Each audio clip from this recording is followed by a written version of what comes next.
on, Breaking Brown family? How is everybody doing? Get your libation, get yourself together. What is going on, fam? We got some stuff we got to talk about today. While I get everything together, you get everything together.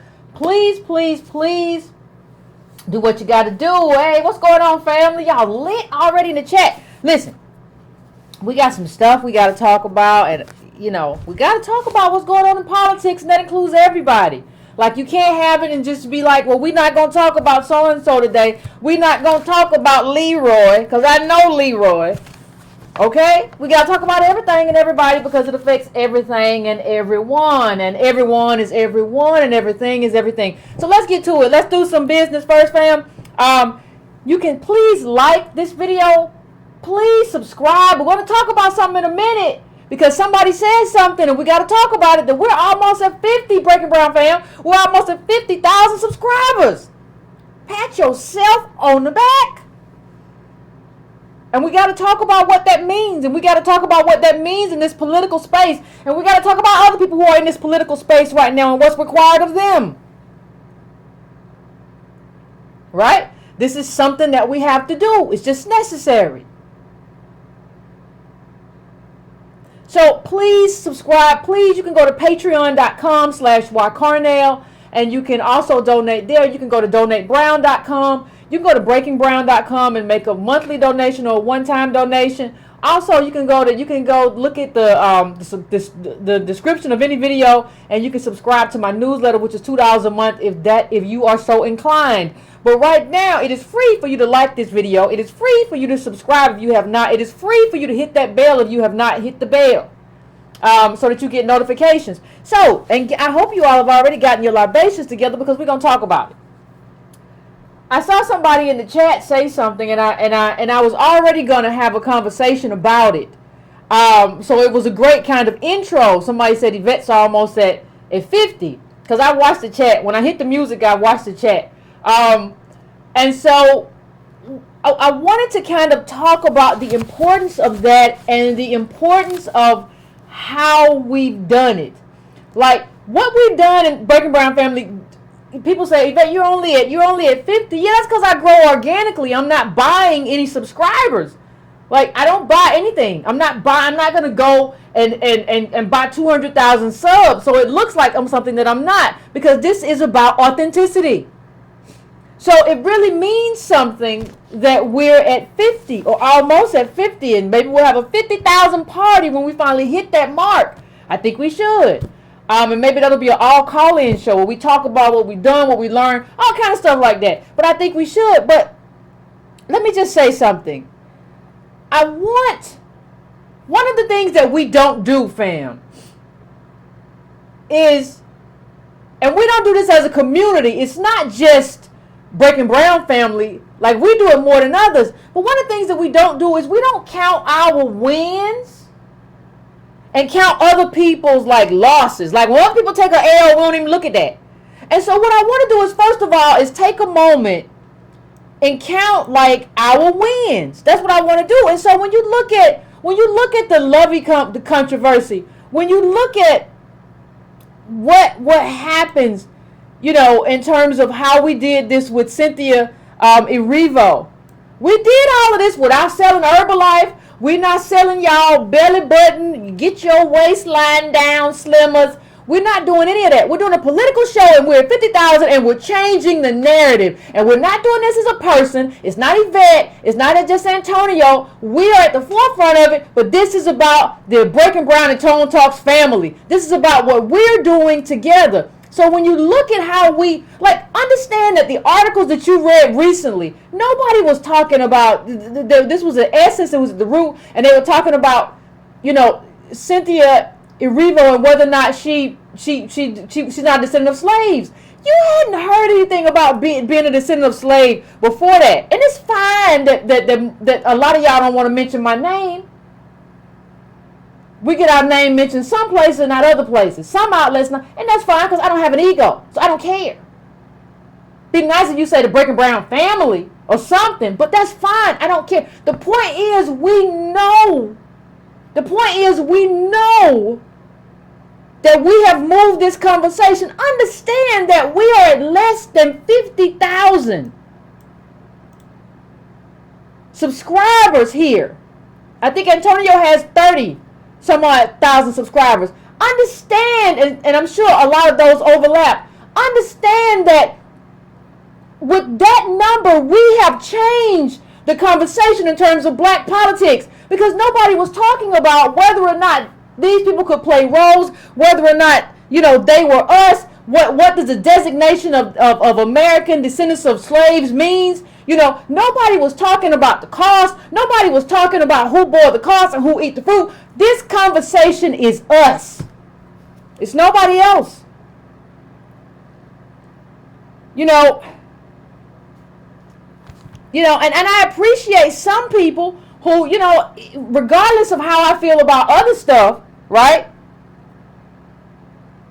I try not, I don't try to start fights or anything like that, because I appreciate some things that other YouTubers bring. I appreciate the fact that, the fact that Tariq Nasheed has been on board with this and has been outspoken as well. I appreciate it. I try to find commonality where commonality exists.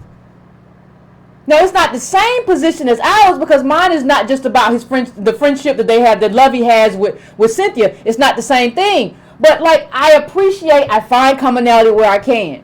But understand how we have driven. Understand, Breaking Brown family, what you did. Just understand what you did. And understand we have to count that as a win. To change the conversation in terms of black politics, that's a win. That's a win. We're transforming the conversation. There's no other way you can talk about us and not understand that we're transforming the conversation already as black politics. That's a win. People be like, imagine what we could do. See, that's a win right there, but imagine what we could do. How many black people is it in America? Like 38 million? How many is it?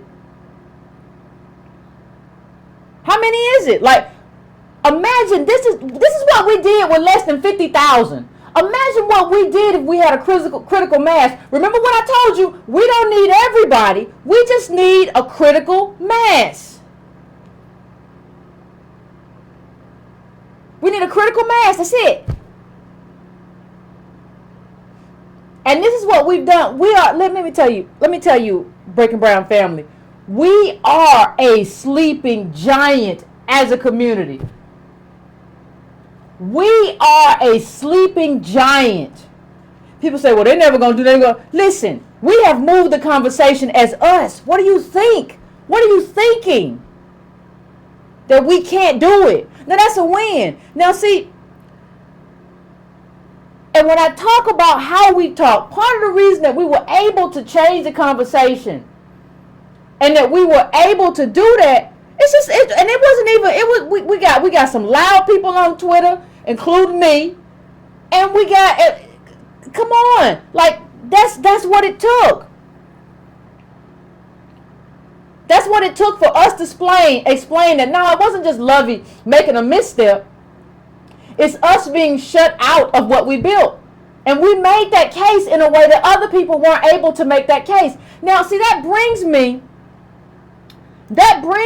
to my conversation about Roland Martin. I don't know how many of you know Roland Martin has a YouTube channel, and he's going full time since his other show got canceled or whatever. They didn't have the funds for it. He's doing his show now. Like, he's doing Roland Martin Unfiltered, I think it is, full time. That brother was on at 1 a.m. I don't know what you're doing on YouTube at 1 o'clock in the morning, Roland. Live. You're going to be tired. But what I'm saying is, we have to talk about him being in that space and what you're doing in that space. And I'm not bashing Roland, but I'm going to give, at the end of this, I'm going to give some friendly advice in terms of what we need in this space. I've been in this space for a minute. So I want to talk to you about navigating this space and what the black community means, because if you can be an ally too, like I said, I try to find commonality where commonality exists. I don't try to fight for no reason, but I think we should call wins and we should call L's where we see them, because don't nobody have a problem calling the L for me. You call an L for me all day. Right? But then when somebody else fail, I don't know. He trying, Yvette. He trying. And he's a cousin of my friend Leroy. I don't know. But I'm not going to bash him. He started his thing. And he has, it's very, but when I talked about subscribers, it doesn't really make sense in a certain way because he didn't have that many subscribers at first, and now he has 167,000, and but you don't get a lot of views. So when you compare that, I have almost 50,000, close to it, but the people, it's a fly. I hate flies. But anyway, but the people who watch me, and so on a bad day, maybe I get 14, 15,000. So it doesn't make sense that you have such low views for 100 and something thousand. So for me, the math doesn't quite make sense. And that's a problem. The math doesn't make sense. But, and I find that, and I take personal offense because I work really hard for the math that I have. So when you're doing this for a while and a lot of stuff has been demonetized, a lot of stuff's going on, and you're in here for the fight, and you see something that looks quirky, you have to call it out and say, what's going on right here? Because I do it right. And so when I see that I have a problem with that, but that's not my main issue.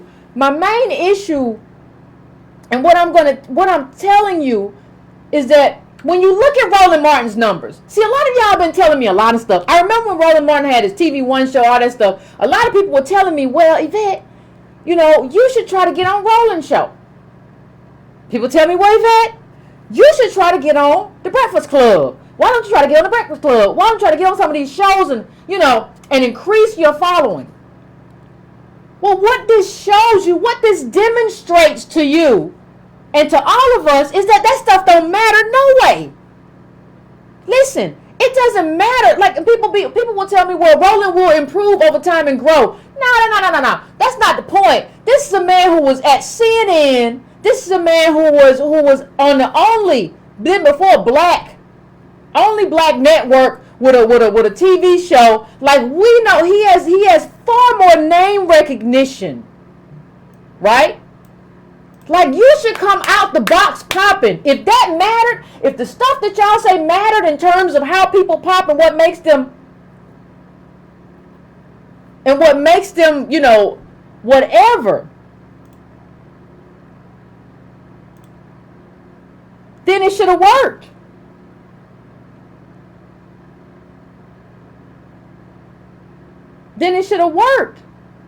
See, you're working with, here's the thing. Let me show you something.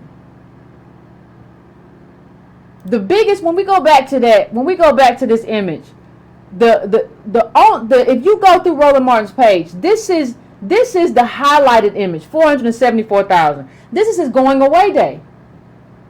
This is the day that he left and announced that this is the day that he debated the white supremacists. This is the best ever. If you go to his page though, and this is the highlighted one, I don't know if you all know, when we do YouTube, we can put the video we want you to see. This is the most ever. But when you go there, most of the videos are 2,000, 3,000, 4,000, like his new unfiltered. See, this is News One. This is not his unfiltered show.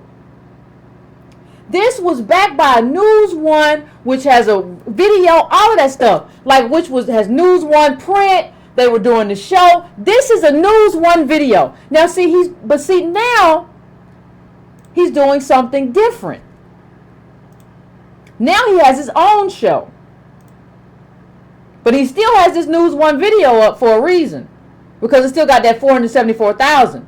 When you go to Roland Martin Unfiltered, it's 1, 2, 3. Half of them only have 300, 400 views. So what I'm telling you is that if somebody drops in, if the only way you got 400,000 views was to be backed, I have a video with 110,000 views right now, and I wasn't backed by a national black news show. So what that tells you is that stuff doesn't matter. If I can find you a video I have a few videos with 100 and some thousand, and you're backed by a national news show, you don't have it, and now you still have that up, even though that's not your thing anymore, even though you're doing Roland Martin Unfiltered now and not News One, that's still what you put on. That shows you is that when you were telling me to go on these shows and do these things, I didn't do it because it never mattered. It never mattered. And I think that's what we miss. Well, I think that's what everybody's missing. I think that's what everybody's missing in terms of him. Like you have, like, one of the most popular ones is him saying he don't give a damn about something. Right? Like,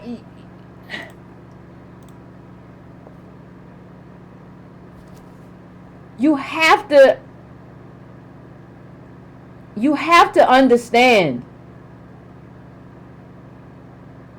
You have to understand that stuff doesn't matter. And it never mattered. See, one of the things that I said when I met with everybody at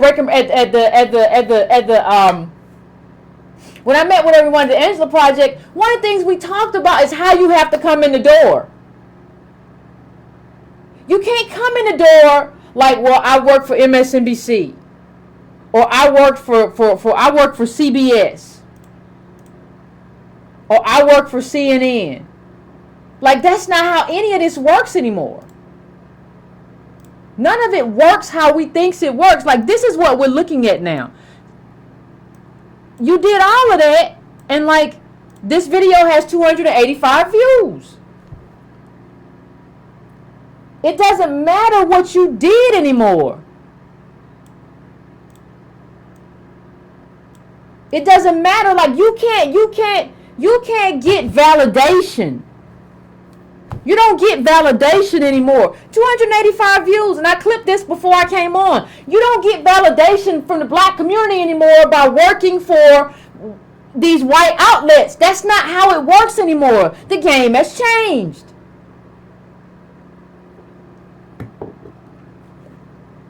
The game has changed, ladies and gentlemen. And I don't know how many people are actually changing with it. Right? I don't know if that's happening. See, when you look at that, what I'm trying to get you to explain when you look at that 285 views, what I'm trying to get you to actually understand is that I never needed to be Roland. The only thing I ever needed was y'all.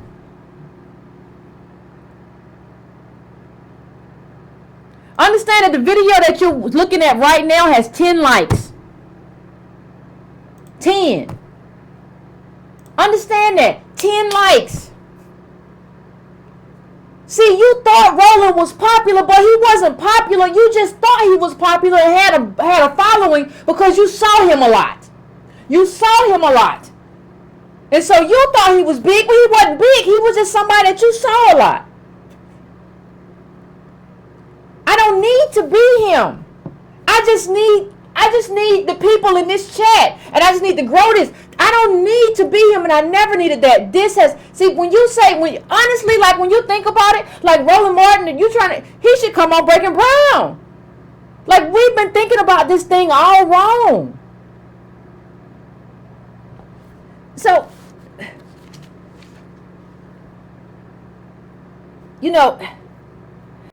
that's what we call in social media a low engagement rate. Right? And you can't say, well, he just started. This brother, he's been doing all of this for a very long time.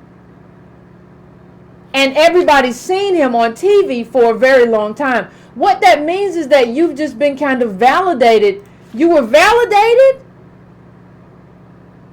by people who maybe watch CNN or Washington Watch or his other show, but you were not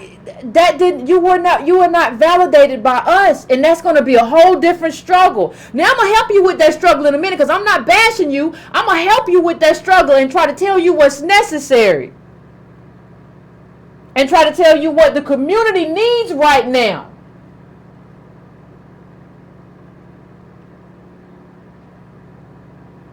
That's what I'm trying to tell you. You should have popped out the gate. That's what should have happened. You've been in it. You've been doing this a long time. You've been doing this a long time. I remember this picture. I remember all of it. You have been doing this a while. And again, I'm not bashing you at all. It is what it is. I am not bashing you and what you're trying to do at all. I'm going to tell you how I think it should be done. And it's not just that one video. You see this, you go to his page, you see 1.7, 1.7 in terms of views, 1.1. Like, that's what it is. And you really are out there trying to get the views, right? I understand it. I have been there. But let me just tell you something. See, people always say, well, Yvette, don't you want to go on CNN and talk? Don't you want to go on CNN and have a conversation? It's not about whether or not I go on CNN. It's about how I go on CNN. It's about whether or not I go on there with a base or not. Whether I go on there with some level of power or not. I don't need to be plugged in or put on. Like my people put me on. If my people are behind me, that's the wind at my back. You can't get put on by white media. It doesn't mean anything. It doesn't translate in your own community. And that's the point I'm trying to make. And it's and just like we count this with Roland, one of the things that has to happen, like we're counting, he came from all this, he did all this. You don't necessarily understand how much thumbnails matter because this is not your space. And you can't have everything be a stock image, but people want to devalue what we try to do here. And so what I want to bring up is like, but we don't count like that loss. Like Roland Martin doesn't have to eat that loss, or how long it's going to take him to figure this out, or how he didn't come in here with the base of people. He don't have to. Just like it's the same way that boys didn't have to count. We don't count anybody's losses, and we don't count Breaking Brown's wins. So we don't count how we changed the conversation, and we don't count how people took L's. What do you mean took L's, Yvette? Who took a L? And people be like, well, Yvette, you gonna talk about Boyce again? No, it's not about him. Stop making this about a person. It's about, if you're going to stand with somebody, if you're going to stand with an individual, you have to be like, okay, this is where they did good, this is where they did bad. You can't just keep saying they trying. We changed the whole conversation. Whether you realize it or not, we changed the whole conversation about what it means to be Black American. We made that about descendant of slaves. We made it about lineage. We did that. I don't care. And so you'll say, well, what did Boyce didn't do? Y'all remember when he did that Maven stuff? And everybody was talking about he sold the business to a white man. Now, I don't know whether he sold or whether there was a partnership or whatever. I don't know. But one of the things that I do know is that the last post on Maven was like in January. That was the last like Boyce post on Maven. I do know that if you go to Your Black World right now, there are all these posts that are not posts from like, that are not written by writers, that they're just stuff from QZ.com, or they're just stuff from Black Entrepreneur. What is it? What's that called? What's that website called? I can't remember no more. But it's not him. And so nobody counts that as like nobody counts that as a loss. Nobody counts that as a loss. Just like nobody counts Roland Martin being live with 40 people watching as a loss. If I did it, you would count that. But nobody counts that as a loss. Nobody counts that. What happened with Maven? Okay, why is Your Black World now just something where you repost other people's articles? Why? It's Black Enterprise. It's all kind of other stuff. Most of the stuff isn't written by you. So is that what we call winning? Because moving isn't winning. We got to count these wins and losses. So y'all love to say, well, he trying. And then he said himself, well, I'm making moves. Sometimes you have to make deals, and sometimes you have to just do what you have to do, and, to build bigger. Well, what happened to the bigger? Not a post on there I didn't see since like 2017. A lot of that stuff is old and dated, and it obviously isn't working. Are y'all gonna count that L or no? See, because this is why people look good. People say, well, he's making moves. No, I don't see that. We're not going to talk about this either? Are we just not going to talk about this? Cryptocurrencies fall off a cliff if you can't see the other part of it. Are we just not going to talk about that?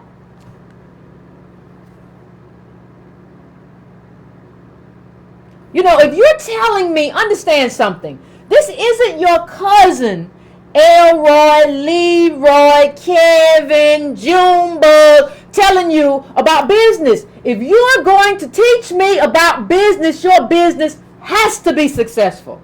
It has to be. If not, how else can you teach me? If you walking around, I failed and I tried, and I failed and I tried, and I failed and I tried. That's not a successful business. There's nothing for you to teach me. So we have to, how are you not counting? You have to count. The person who is teaching you business can't just be out here trying.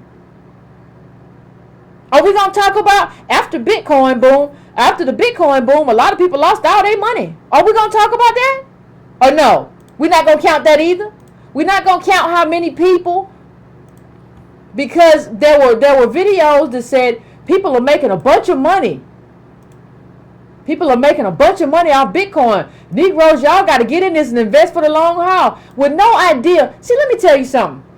Before I go to this next clip, let me tell you something, black people. We got to stop talking about stuff in terms of just what is a good idea and talk about what's a good idea for us. Something that may be a good idea for somebody else. Somebody who's stable. Somebody who has money. Somebody who has inheritance, which means somebody who's white. Might be a good idea for them, but might not be a good idea for you because you maneuver the world differently. You maneuver the terrain differently. That's what you do. That's what we have to do. That's what life is made for us. Not our fault. That doesn't mean that something is good for you. You cannot look at life in some kind of microcosm like what is good for everybody is necessarily good for you. So what's good for this person? If I read a business book and it said this is a good investment, then I got to do it. That means it's good for me. No, you gotta peel that thing down. Is this good just in general with people who have like money and inheritance and a safety net, or is this good for me? I live an unstable life and I've been made unstable. Is it good for me?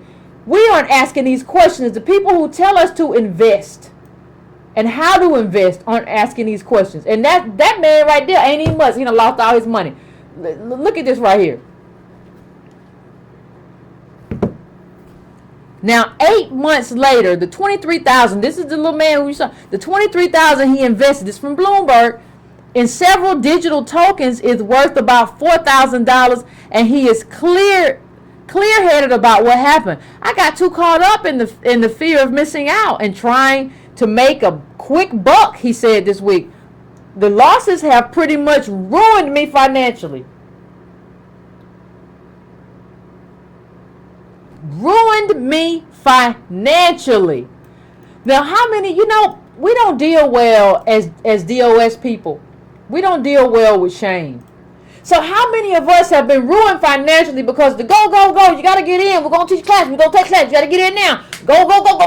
How many of us have been ruined financially and just aren't talking about it? Because we come from slavery. We come from redlining. We come from Jim Crow. And you think all that is gone? It's not. And this is not a regular investment. I told you it wasn't a regular investment. I told you that there were a lot of things at play.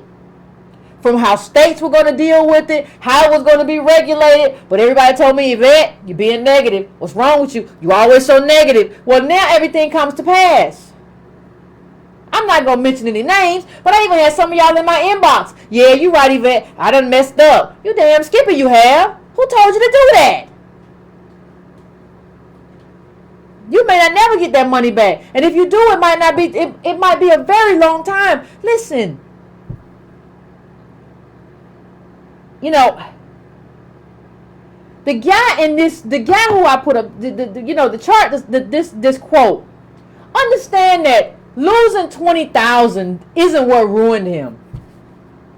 What ruined him was 20,000 was never enough in today's America. That's what it means to live in the height of income inequality. That's not enough. You can't play with that. You got 20K. 20K, first of all, isn't enough. And it's certainly, if that's all you got, you certainly can't lose it. What kind of game were you playing, sir? That you thought you could gamble away, your 20,000 is all you got. You don't have enough to even do that and hedge. See, it's about Stocks is about hedging too. It's about scaling and hedging. So these people who really play the game, they have something else over here to hedge that other bet against. So yeah, I put so much in this, but then I invested a little bit in the dollar, and I was in the yen a little bit heavy, but you know, I was hedging myself. You just out here buying altcoins. All right. Okay. Didn't work out too well, but okay. And I'm just saying we got to count it all. You know, that dude was trying to save himself. I got caught up. I wanted to do the 20,000. I tried to save myself. I tried to get myself right and get myself some money, because we ain't never had no money. That guy was the same way. He ain't even us. Thinking we got to gamble to survive. And we got people out here, instead of saying, hey, pump your brakes, let's have a sober conversation. Yeah, you got to get in here, and I'm going to say the class. Come on. 1, 2, 3, do I have 3, do I have 5, do I have 6? That's what it sounds like. What are we doing? And you got to count that as an L. He got to take that L, and he got to eat it, and you got to make him eat it. I don't know what to tell you. And we never follow up. Movement is not achievement, ladies and gentlemen. And you have to follow up and be like, was this a win? Was this a loss? You have to follow up. Ain't no other way about it. I'm not trying to be mean or anything like that, but there's no other way to do it. And in terms of like what I was saying about Roland, and about this space that we're in. And I'm not just talking about this media space that we're in. I'm talking about this space that we're in terms of this moment right now for DOS. You know, American descendants of slaves in this country. We're in need of something. And we don't need you to go out here and pretend that you're CBS. We need unapologetic advocacy. Because you don't work for CNN anymore. Don't act like it. You don't have to do, well, I'm going to be the straight journalist. Hello, Bob. You don't got to do that no more. You can just advocate. And that's what we need. It's not about like when I talk about advice, that's what Black America needs. The DOS community, that's what we need. We don't need you to walk up to anybody and be like, well, we're going to be creators, and this black wealth was 1.3 trillion. Ain't never been that. Nobody else but us. If you want to understand why this is nonsense, go back, go Google Yvette Carnell, Jared Ball, the conversation that we had, and he explained why this is nonsense. And we also explained that nobody judges themselves by how much they spend. That's not how you assess wealth. This is a marketing scheme. That's all it is. Nielsen is not how you get accurate data. Like, stop saying this thing about how much wealth we have. And another thing I need you to stop doing. Stop doing this whole thing about, this is where you show what you don't understand. Like he said, I don't give a damn about what anybody thinks of me. And he talks about how his parents bought him some polo shirts, and he said, take these back and give me some regular shirts and save that money. And they brought him some Jordache jeans. He said, take them Jordache jeans, give me back, give me some regular money. And get your money back. And he says that to be like, basically, what's wrong with these children? What's wrong with the cheering? What is wrong with the cheering? And he doesn't understand. Like Antonio Moore says something very important. And when that kids are a loss leader, right? In terms of money. So you can talk about how you gave your parents back their Jordache, but you never had to buy a kid an iPad because they needed it for school. And that iPad was connected to everything that was going to make you spend money. That iPad was connected to cost. When the kid goes and watches TV now, everything is cost. Everything is to bring cost into your life. You didn't have that when you were young. So stop talking about it like you had it. Stop comparing it. How do you not know the difference between your childhood and how capital has engaged us today? You did not have phone with apps. Today, I got an inbox. Bought a pair of jeans a while back. I got an inbox in Facebook today, and last week and 2 weeks ago from the jean company.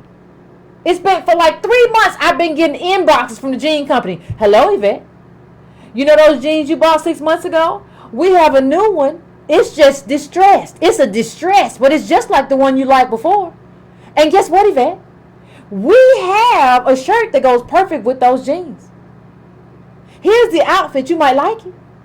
Hey, do you want a discount? Hey, you didn't have to deal with that. So the way capital is right now is vicious. Capital is all in your life. All these apps you have, and they send you messages, and they follow you around the web, and you go on the web trying to check the news, and it's like, hey, how you doing?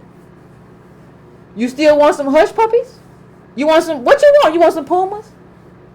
We got whatever you need. Now, you know fall is coming, and you want fall colors, don't you? We got some pastels for you. Yvette, are you listening? Like, like capital has perfected selling you stuff you don't need. That was not what happened, Roland, when you were young. So don't give yourself a pat on the back for giving your parents the jeans back. I don't need these jeans. You can just buy me whatever you buy me, and I'll be fine. And I wasn't like these kids these days. They just want stuff and want materials. I was different. Yeah, you were different because capital was different. Income inequality was different. Of course you were different. And when we talk about buying power, understand this. White people have $8 trillion in spending, and there are no articles about it. Nobody running around saying, oh my God, white people have $8 trillion in spending. Spend it, please. No articles about that $8 trillion that white people have. Nothing. Asians have half the workers and $1 trillion in spending, and 8 million workers. Blacks have 16 million workers to make the 1.2 trillion. Listen, you read that again. Understand that's half people. Asians have half the workers and $1 trillion in spending. 8 million workers. Blacks have 16 million workers to make 1.2 trillion. And understand what we're spending on. We're not the consumers in America, people. The consumers are white people. We be spending on soap, washing powder, and all kind of stuff that we need. We're not running around here just spending. I don't even understand what people be talking about. What are you talking about? Well, my pappy, child, hush. None of this stuff makes sense. Like it doesn't make sense how you supported how you had this whole interview with Ben Jealous. Right? It doesn't even make sense when we talk about Boyce. Boyce was at crypto, he was at business, and now what is he doing? What is he doing now? Start your weed business? What? I mean, it's just whatever. Just throw stuff at the wall. Black people won't pay attention. Black people won't call me out and say I'm wrong. I'm just going whatever works. Pew, pew, pew, pew, pew. Your business is what did Oprah used to say? You'll get a car. You'll get a car.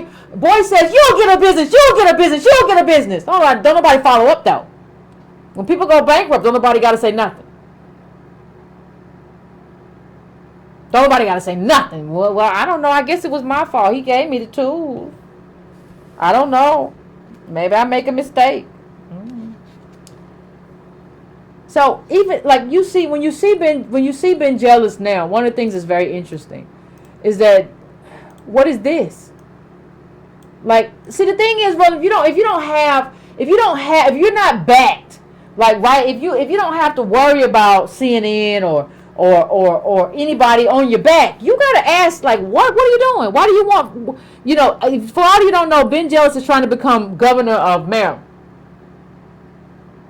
And I saw this in the Washington Post because I used to live up there in the Maryland, Virginia, DMV area, DC area. It's all there kind of like hodgepodge together.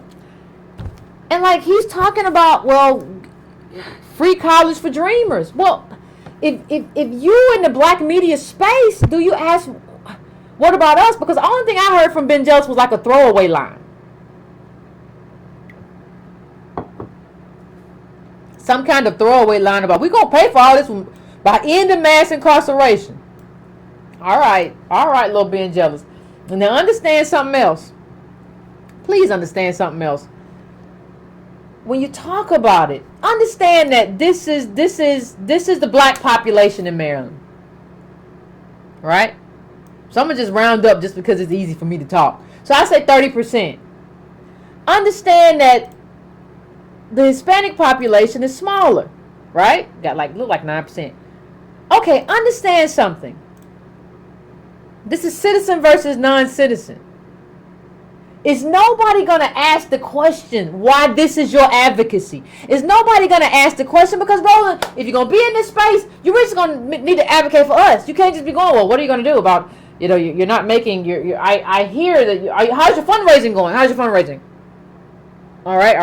Well, we're here, Ben Jealous. Going back to you, sir. No, nobody want to hear that. Like, we're in such desperate times right now. We need full, put your fangs out kind of advocacy. No, and this guy, Ben Jealous, came about from the NAACP. So that means that everybody in Maryland who's black, who's voting for him, is voting for him off of his advocacy for Negroes. And now we get this dreamer stuff? No. Like, either you're gonna be, if you want to navigate this space and do it supremely, you do it from that point of view. This is where people in Baltimore live in poverty, man. This is where the kids in Baltimore, how many of you all remember? How many of you all remember the kids in Baltimore not having no heat? How many of you all recall that? How is there no question about that? Because that's not the only problem with Baltimore. Come on.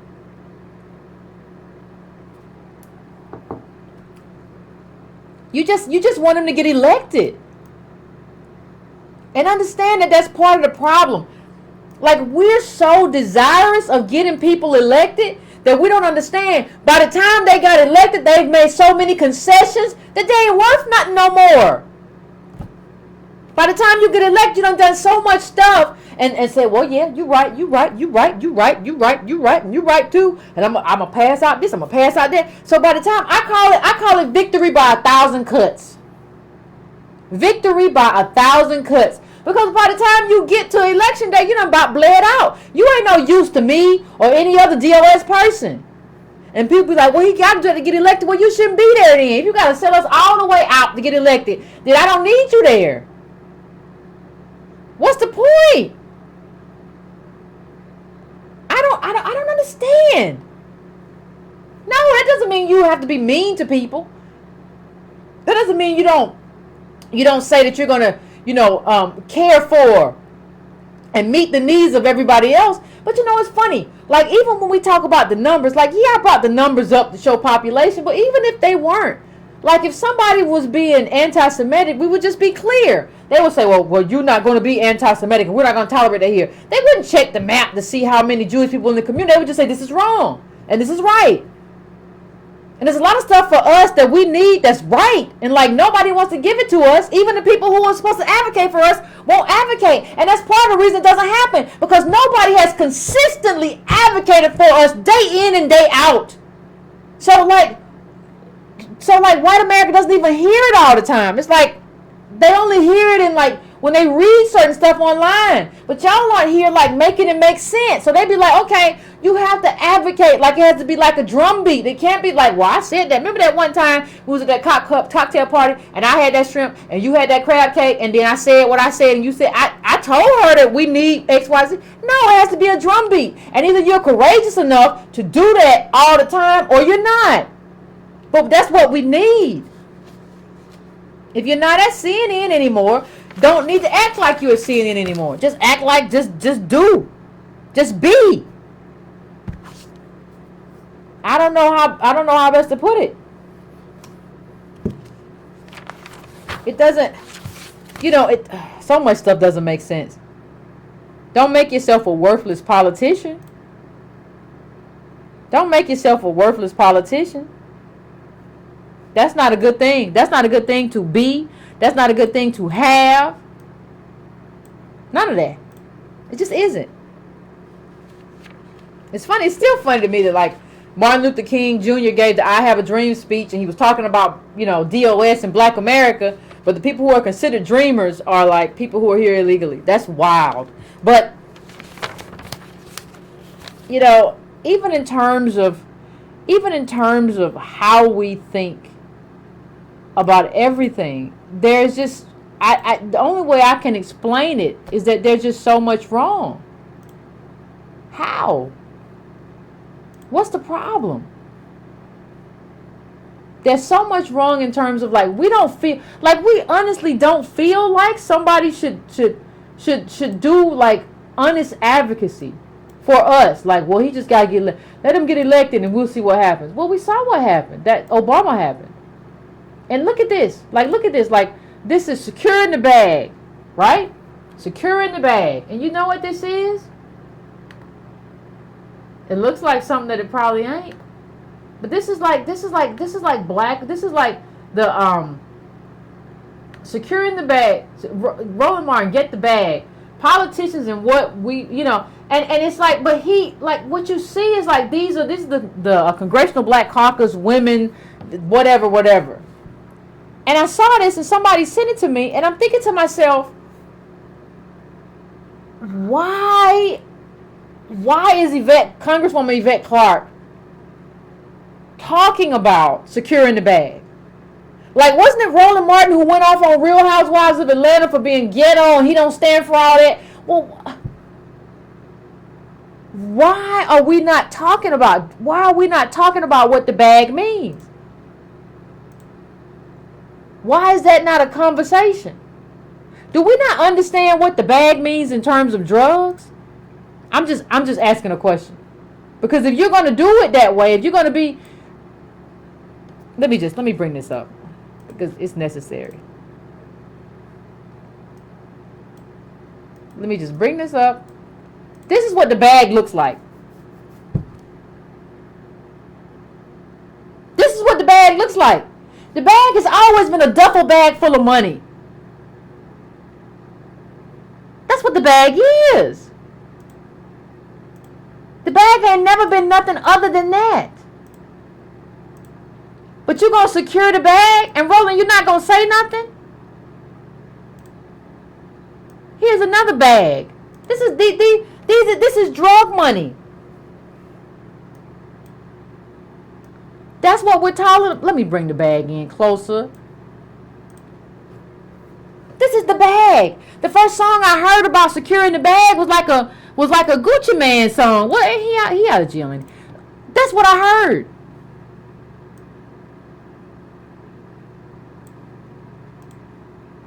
But we're not gonna talk about that. We're not gonna have a conversation. Roland, you got on Real Housewives of Atlanta, but we're not gonna have a conversation. We're not gonna have a conversation about get the bag. I don't even know what this means. You get the bag, the fumble it. I get the bag and flip it and tumble it straight out. Whatever. I can't even say that. I don't know. It's something. I don't know. It is what it is. But how are you as older politicians? How are you as older politicians, boomer politicians, using some kind of securing the bag rhetoric? Like drug money, dope money rhetoric you're using. But you can call out Real Housewives of Atlanta, but you can't call out this get the bag stuff or securing the bag stuff.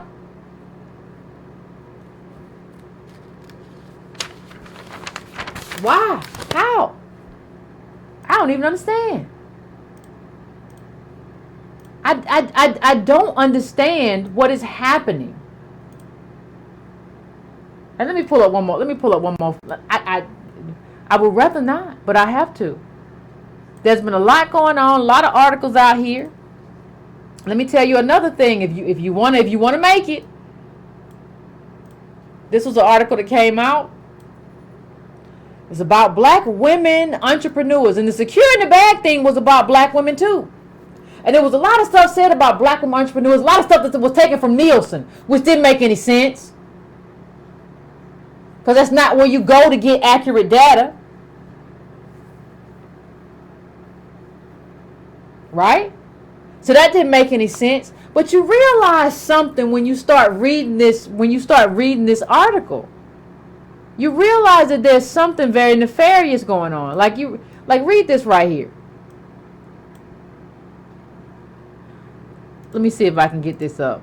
Because you realize when they start talking, they start having this conversation, what you realize is that something is off. Something is very off. So they're talking about black women only get paid 80 cents on the dollar. Let me just bring this up of what what men get paid, and we have to do something about this and all of this stuff, right? So here's one of the quotes. Let me bring this up.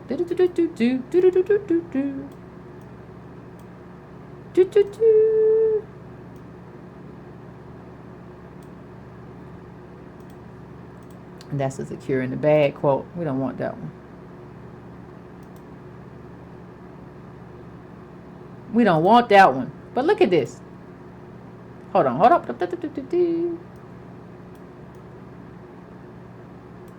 Now, mind you, and this is from the article I just put up. They're talking about pay equity and reparations for not having pay equity. We can never make up for all the wages. Black women, they're talking about women. They're talking about women making 80 cents on the dollar of men. We can never make up for all the wages that have been lost, but there should be some level of reparations. Wait a minute. This is what you talk about reparations? This in terms of women making 80 cents on the dollar of men, there should be some kind of reparations, adding that there needs to be real teeth in the Pay Equity Act. So hold on a second. Has the Congressional Black Caucus and the women in the Congressional Black Caucus become mouthpieces for white feminism? I'm asking. Because that's what it looks like to me. Have they? Because let me tell you something. And I'm going to put up one more quote before I do that. Let me just put up this next quote. Because I want you to read this. Read this very carefully. And we can read it together. The combined impact of gender and race has had a particularly damaging impact on black women and has impeded them from achieving sustainable, transferable wealth, said Kelly in an interview. It's important to see black women not only become financially conscious, but able to maintain financial stability for themselves and their families.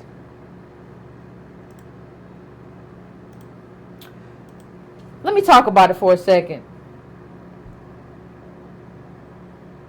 Let me talk about it for a second.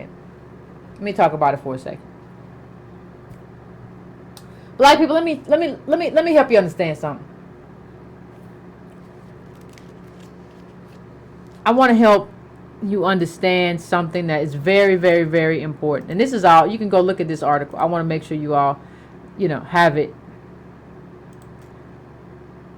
And I want to make sure that you understand what this means. What you are currently looking at, when you see somebody, when you hear people talk like this,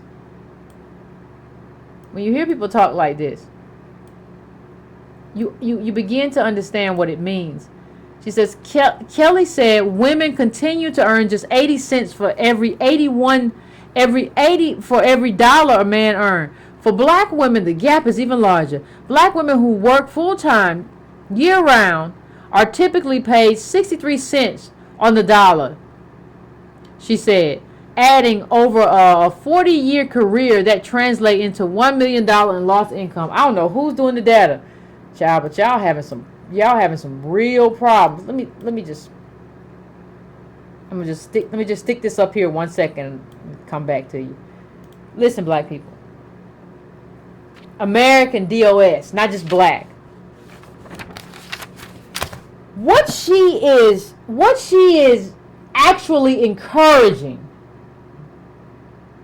is an erasure of lineage. When I say race, an erasure of race, but I mean race in terms of how race was created in America for DOS people. Understand, when I say race, I don't mean just black people. I don't mean that at all. I mean in terms of American black DOS people. This is race erasure. Because let me tell you the conversation that should be happening. If you want to genderize this, I believe it should all be race. But if you want to genderize this, I think black women need to go to white women. Why do y'all make more than us? If we're more educated, why do you make more than us? Why is there an inheritance gap? Why do you inherit more than we do? Are we going to close the inheritance gap? See, understand what this does. If you do it the way she's talking about, it's a doorway for all these other women who are just brown to come in and be like, yes, we're all the same. You are from India, and you are from Detroit, and you are from Zimbabwe, and you are from China, but we're all women and don't make the same. So basically, we all have a cooch and ovaries. So what do you mean? We all the same. We all women, and it's these men's fault. Except one very interesting thing. That is not the data for black women and black men. It's not the same thing. Well, what do you mean, Yvette? It's not the same thing. It's got to be the same thing, don't it? No, it don't. Because understand, when I say we're a distinct group, I mean we're a distinct group. I mean that we have a distinct history in this country. So let me bring up an image for you.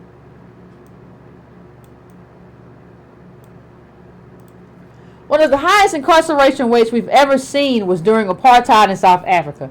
Black males were incarcerated at a rate of 800 per 100,000. That's 0.8%. While black males in America, ages 20 to 39, incarcerated at one point were at 10%. We've never seen anything like it. When you account for incarceration in these numbers, and you have to account for incarceration, and people will say, well, we've never accounted for incarceration before, Yvette. Well, you've never encountered because we've never seen anybody on the planet incarcerated at the rate of black males. It's normally a nominal number, so you don't account for it because it's basically nothing. But when it's this big, you have to account for it. And when you account for that, black women aren't doing better than black men. So what are you doing sitting around with all these white women talking about that? And second of all, this money is held that people live in households. People live in households. So a white woman will come to you and talk about, yes, I don't make much money as my husband. Well, hey, go fight that fight with your husband or whoever let me tell you something. Living in a household means that white woman can access her husband. He makes good money. She can access her husband's money. She can access her uncle's money, her daddy's money, her brother's money. They all making good money because money is held in households, not individually. It's the weirdest thing that we have had this conversation in such a way that we don't understand that money is held in households and not individually. And so you might not have the money individually, white woman, but your husband do, your uncle do. But if you want to fight with them, go fight with them. But we just shouldn't include ourselves in it because our battlefield is race. These gender divisions are intentional and they're problematic because either we go up together or we stay down. That's it. You can't be over there with everybody talking about, yes, the women, we breast. I am woman, hear me roar. That can't be your thing. Because race is the thing that infuses everything that we are, everything that we become. The creation of race in American DOS life. That's what it is. And this is what you don't understand is when you talk about Cynthia Erivo, when you talk about Lovey, when you start making it about women as opposed to just being about DOS, that's a doorway for them to come into the room and say, me too, I'm a woman too. I'm a black woman too. And so you don't think about, wait a minute, are you DOS? And did you pay the cost? Do you have the burden? No, you just think, well, she's a black woman like me and we the same.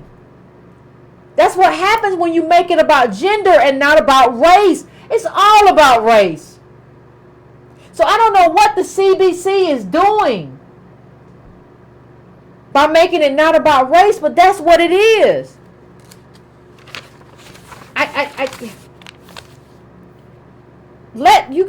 if you want to fight this gender fight, you have to fight it.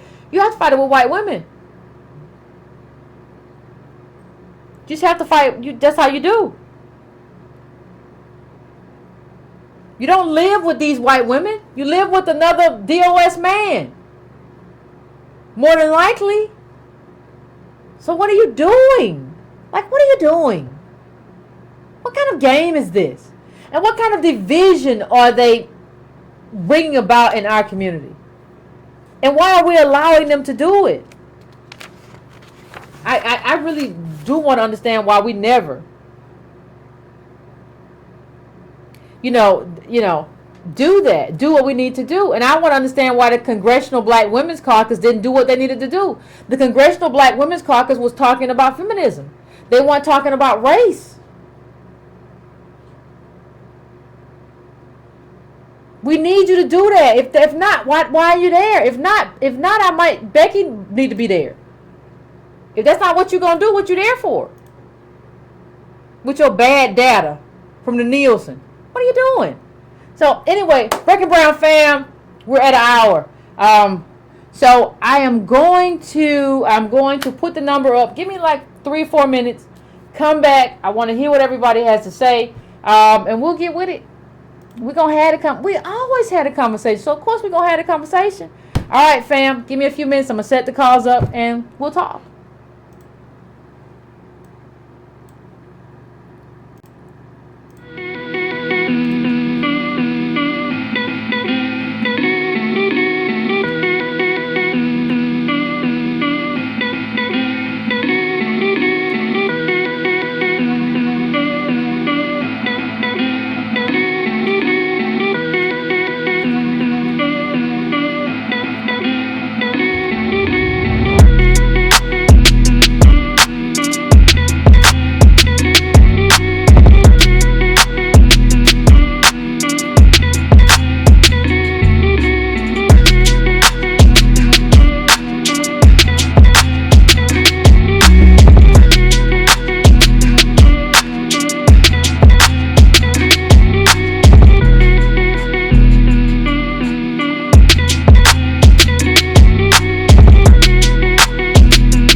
on, Breaking Brown family? We are back, and we are going to go to the phones. And I'm really interested in what everybody got to say today. Like what everybody thinking, what's going on, what's on your mind. So I'm going first to and try to make as usual, callers, try to keep your comments as concise and to the point as possible, because I'm really trying to, this is Politics 102 now, and so I'm really trying to get to as many callers as possible, as many as I can. So I am going first to 909. 909, what's your name? Where you calling from? What's on your mind? Hi, Yvette. This is Anthony from San Bernardino. Love talking to you. Love your show. Thank you. I will try to keep it concise. Okay, appreciate it. The topic was get the bag. I wanted to, it has something to do with this subject, my conversational piece. Okay. And I wanted to talk about the male-female relationship as far as we tend to have people that are passive-aggressive and aggressive. Oh. And I think in politics, you need a certain type of aggression. And when we talk about black people and being abused, we have to think about the emotional, psychological things that happened to us that made us feel that we cannot be aggressive, like Obama or whoever else you can think of, that we have to talk to people a certain kind of way so we don't offend them, like we have to hold the people's hands. So we have women that we elect as our personal spokespeople, such as Oprah or anybody else, that says, hey, I'm black, but look how pretty I am. Instead of coming out with the James Avery kick in the door, I don't know what the F is going on here, but we're going to run things our kind of way. So I'm not trying to be aggressive towards women or anything like that, but I think there's something wrong with having passive-aggressive tendencies where you hold things in, and then later on, 20 years down the line, you're wearing a dress or you're kicking in the door or something's going on and something's happening. I wanted to get you and Breaking Brown families, I guess, opinion about our psychological problems. Well, because it seems like that's what we bump into all the time. Well, we need, I said we need collective theory. Antonio Moore came up with the great term lineage therapy. I think we need lineage therapy. And like, it's only normal that we will have dysfunction.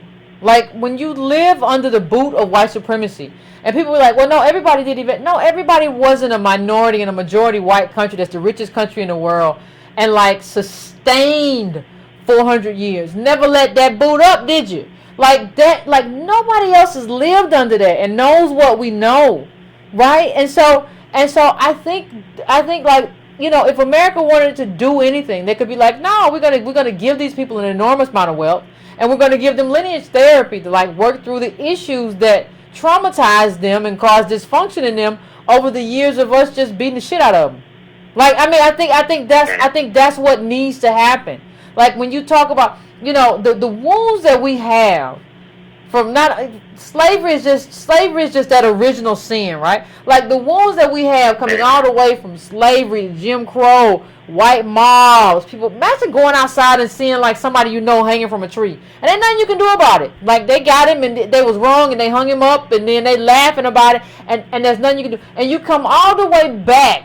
Like people talk about Kavanaugh, the Supreme Court justice, who they're talking about whether or not they're going to let him, like he was accused of rape as a high schooler. I don't know whether it's true or false. I have no idea. But I know that why wouldn't it be if they find that he did it or he was, why wouldn't it be a problem? You can't say he's a teenager. We have, how many teenagers do we get killed?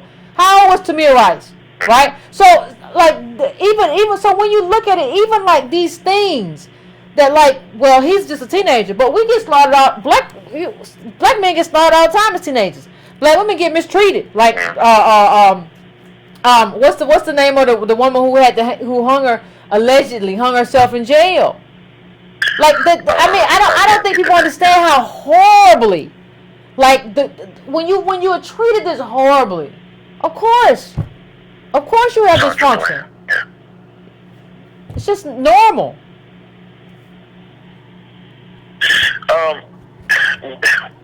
Just interacting with you, and I listen to Tone talk, and I hear people talk to you, and it seems like they can't even formulate sentences correctly when they're talking to you, because I guess they're so emotionally filled with, I guess, trauma or pent-up energy, where they don't get any rest or any kind of libations or anything in them to where they can have this clean dialect back and forth to say, okay, well, I hear this situation. Now let's come up with a solution. Let's come up with something together. But I know that there's not one person with a solution.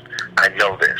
And it's over 400 years, and it's been spanned for a long time. So there's no way one person can come up with a solution without getting all the data together.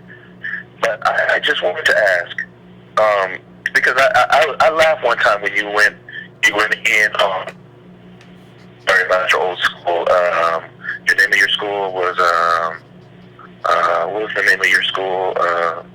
Howard? Black college that you came out of. Howard? Huh? Yeah, Howard. I'm sorry. Yes, I'm sorry. Yes, and lady was asking, and she was going in on Howard, and she said something to you that kind of pissed me off a little bit. She says, well, I know back in your days when you went to Howard and Jim Crow days or something like that. It's something like that. I was like, oh my God. Yeah, is that the disconnect that we have? Yeah, it was kind of like I'm 105. But the thing about it is, like, even with her, you know, like, I saw some people who were upset that I told her, like, maybe you should go to therapy if you can afford it, of course, you know. And people were like, well, you're saying she's mentally ill. Like, no. Like, that's not what I'm saying at all. Like, honestly, like, if going to therapy is like a checkup if you can afford it. It's like you go to the doctor for a checkup. You don't go because necessarily maybe there's something wrong. But even if there's not something wrong, you go to get checked up. Like, this kind of pushback and the view of therapy as an insult was something that I found kind of troubling, because I thought that her time at Howard was very traumatic. And like, if your time anywhere, I don't care where you are, if your time was very traumatic, if you can afford therapy, you probably want to get some. Doesn't mean there's anything wrong with you. You could have been traumatized, legitimately traumatized, where you came from. But if you're legitimately traumatized, you have to deal with that trauma. And we haven't been able to deal with that trauma. And what I sensed when that young lady was talking, I think her name was Brittany, what I sensed when she was talking is that she had been traumatized. And I was just trying to get her on the road to dealing with that trauma. Well, I'm going to let you go. Appreciate it. Thank you for the call. Thank you. I love the show. Love it. Thank you. And I hope you can get more, intellectual, talk without so much emotion going behind it. And please, people, know what you're saying before you say it. Think before you speak. Always. Right. Thank you, fam. Thank you, fam. I appreciate it. I don't know, I want to say, like, when you talk about black male incarceration, like, it's an astronomical number. And, like, so you have these CBC women and other trying to, like, access a point, to define themselves as something other than. And I just want to say, how will we feel? If we were suffering the worst as black women in terms of, like, let's say it's scooped up all these, like, at one point 10%, other points highest in the world, scoop up a bunch of black women and put us in jail. How would we feel if black men were just like, well, it's about manhood, isn't that right, Chad? It's about manhood, and we're in it together, and we're in it together. Men stand together. How would you feel, right? And so you have to take that into your thinking, and you have to take that into context. So it just is what it is. So I'm going to 617. What's your name? Where you calling from? What's on your mind? Hey, Yvette, it's Reggie from Boston. What's happening? What's going on, Reggie? Oh, listen, I really appreciate this show tonight. I want to piggyback off of what you said the last show and this show. The Breaking Brown Talks fan really got to give themselves a pat on the back, the way we're moving the needle, changing the conversation, just with where this discussion tonight is going. I really feel like one of the places the needle needs to be moved is in Chicago. I mean, it really looks like Robin Kelly is out of her mind.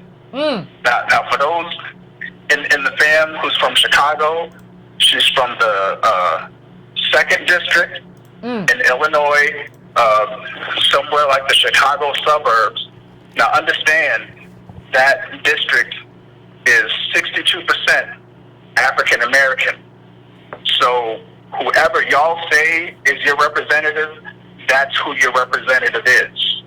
So with her coming with this Black Girl Magic Symposium, because she was part of that conversation.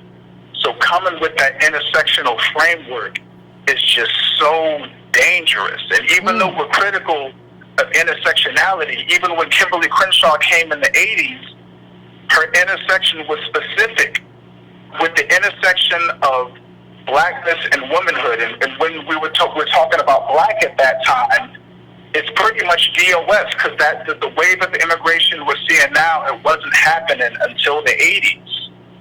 But even now, in recent years, when you look at some of her interviews, she's even saying, like, some of y'all are off the chain. Y'all done went off in the woods somewhere. So if Kimberly Crenshaw is saying this, you know it's a problem. Yeah. But coming back to Kelly, she's talking about makeup wages and tying that to black women. I mean, it's like, I feel like she's really got some nerve. Like how dare you tie pay equity to DOS women whose bodies were enslaved, whose bodies were forced to give birth to more slaves, only to be kidnapped and sold to build more white wealth.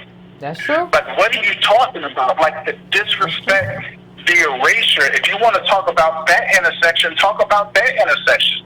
Talk about the intersection of the eviction rates for black women run parallel to the incarceration rates for black men. There was a MacArthur study. They were studying Milwaukee eviction rates, and the parallels were astounding. What they literally, the conclusion that they came is they lock black men in and they lock black women out. Oh, wow. The black men are locked in jail and the black women are locked out of housing. In a city like Chicago, if you are not taking that intersection head on, I don't need you. So you're coming in here talking about securing the bag. Okay, number one, you are a government official in the United States Congress. It's your job to secure her bag. What are you talking about? Why is the onus being put on the black woman to secure the bag? The government secures the bag for the white woman and the white man. Go secure the bag for the 62% African American population in your district. What is wrong with you? It's like, I really don't understand this. I just wanted to kind of like just read off a little bit of kind of what they were talking about in the symposium. They were like, this year's symposium, Securing the Bag, seeks to explore the importance of cultivating the enormous economic power wielded by black women. What are you talking about? Black people under 40, no wealth. Black women with degrees, 5 figures in debt. What economic power are you talking about? They go on to talk about the legacy of black wealth building and like a film excerpt and wealth building as a powerful form of activism. What? Like, what are you talking about? Build wealth is activism. You have no wealth. Where is that how does that activism express itself? The numbers don't add up. Then they go on to Sisters on the Rise. RESPECT, me and my money, how black women can overcome the obstacles to wealth building. I mean, come on. It's like, overcome it's crazy. You should be listing what are the political obstacles that black women have to get to the wealth, and here's how I, Robin Kelly of the 2nd District of Illinois, is going to put policy on the table to correct that. Absolutely. We go on to Be Your Own Boss. An interactive session is designed to help black female entrepreneurs, the fastest growing economic force in the U.S. This is a bunch of ego stroking. I mean, granted, the numbers are they're starting businesses, but they're forced to because they're locked out of jobs, and they get paid 62 to 58 cents on the dollar. Yeah. Of course, they're gonna go try to work for themselves, but if she knew the data, she would know that 90% of them have no employees and they make less than $25,000 a year on that job. Then they go on to money management for millennials. You know they're talking nonsense there. Black people under 40, zero wealth. And you got an elected official here. It's like so Chicago, y'all do what you gotta do. Find out, because they have them on the websites. Find out what her phone number is. Find her email. Y'all directly affect whether she has a job or not. For her to come up here with that nonsense, it is just offensive. And just real quick on Roland Martin, because I'm out of here. Okay. I mean, one to 3,000 views. We're already at about 1,600 right now, and we going live. You know, he's been on CNN. He's dancing in front of Hillary Clinton. He's running around. I forgot about that. And he can't get it popping. That should tell you something. Dancing the jig for Hillary Clinton, that ain't politics. That's what we're doing over here. You have a good night, Yvette. Thank you, Reggie. It's not politics. You just made a spectacle of yourself. You just made a spectacle of yourself. That's not politics. That's not politics. Like making a spectacle of yourself to gain Hillary Clinton. That's like what the court gesture does. You never should have done that, Roland. And YouTube is a different space. It's a very authentic space. And I've given you the tools. I didn't bash you. I gave you the tools to navigate in this space. That's what I did. I gave you the tools to navigate in this space if you want to. Because this space isn't CNN. Okay? So I'm just... Alright, I'm going now to 423. 423, what's your name? Where you calling from? What's on your mind?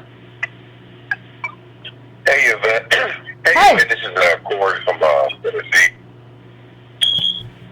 What's on your mind? Nothing. I'm very surprised. As much as you've been on YouTube, I'm surprised you don't have 1 million subscribers. I'm very shocked. Political show. Not the same. And so, but I believe that, I honestly believe you probably have 1 million people watching you, but you got some who are too afraid to subscribe to you. But I have a quote, because one thing that us as a people, it seems like when you provide data, it's like showing light to a vampire. When we see data, it seems like we cringe. And so, I think that's what, most people don't like to listen to you, because it forces your way you present your information. You have to do your own. With a person like me, I do my own research when I listen to you. And I'm like, okay, this is right. Yeah, you should. Just don't. But I'm getting straight to the point. Regarding Roland Martin. And also, I'm from Memphis, Tennessee, and I can relate to the brother how these black politicians take advantage of us. But in Memphis, Tennessee, it's black men who take advantage of us. I'm reading a quote regarding Booker T. Washington. It says, this is referring to Roland Martin. It says, there's another class of colored people who make a business of keeping the troubles, the wrongs, and the hardships of the Negro race before the public. Having learned that they are able to make a living out of their troubles, they have grown into the settled habit of advertising their wrongs, partly because they want sympathy, and partly because it pays. Some of these people do not want the Negro to lose his grievances because they do not want to lose their jobs. And so that quote ties to Roland Martin. And so, but that's all I wanted to say, because, and if you notice, Yvette, around election year, all of a sudden, black people we're the subject of the conversation when it comes to politics now. Every year that they do this, and we haven't caught on yet, every year. And then when it comes to election year or Hillary Clinton, none of us it seems like nobody questions Hillary or these politicians about economics. How can we, develop economic growth in the black community? But it's always social justice for some odd reason. All right, Carla, I appreciate you. I appreciate you. Yeah, social justice, all kind of stuff that ain't what it should be. The girl that's running for in Chicago, Reggie mentioned, is boomer hooked, which is a privilege, leaning, and then leaning on a drug culture to sell a conference. So you're boomer hooked, but you're leaning on drug culture to sell a get the bag conference. Is there anything you won't do? It's just a question. It's just a question. It is just a question that I really would like to answer to. 808, I'm coming to you. What's your name? Where you calling from? What's on your mind? Hi, Yvette and the Breaking Brown family. This is Mrs. Alexander calling from Hawaii. What's going on? Hawaii. Yvette, thank you so much for your show and for your presentation. It's the first time I was able to finally get in, so I'll be brief. And I'm really happy for the quote that the caller before just stated, because part of what was on my mind was this. When we talk about why we lack like a sense of self-interest, and advocating for ourselves here, and why, we just allow the door to swing open for so many other people, that's not something that just happened, or like we got worn down with that. We were heavily propagandized into that, largely by a lot of people within our own community, within the DOS community, who became really like Pan-African hustlers. And that's a piece that I have not really heard addressed, but it really is a fact, because we were told, and these videos are on YouTube as well, of these lectures and presentations, where we have been told for decades that we owe Africa something, that we needed to go back to do something to find ourselves there, rather than focusing on our country and our lineage and finding ourselves here. So many, many people have made a living of magnifying the problems and then making us believe that the only way we can become whole before we can begin to get anything done is to turn over our shoulder and look back to Africa and go there and find a space for that. Oh, no. And it's not true. And what you will find, if people have even bothered to look into it, many of the Pan-African propagandists, then and now, a lot of the reason why they promote that, a lot of people you see them, but you don't see who they're married to. You don't see who they have children with. And quite a few of them, the vast majority of them, are married to women who are from the continent or who are actual Caribbean born or something like that. So they have an interest in advocating that theme, to us, that we are all one and melanin is the only thing that matters, and that is a bunch of BS is what it is. It really is. Our history is here. See, a lot of the presenters are from here. They're DOS themselves. But when you look at who they're married to, there's a reason why they have that rhetoric. And so I would encourage the family, the same way people have been investigating and pulling up information, they should look at that. When you talk about who you, also look at who they're with. That's informing a lot of their politics and a lot of the propaganda. Yeah, okay, I get it. That's one point that I wanted to make. Look at their partners. Really quick. Okay. Go ahead, Carl. I'm sorry. I didn't mean to interrupt you. Okay, no problem.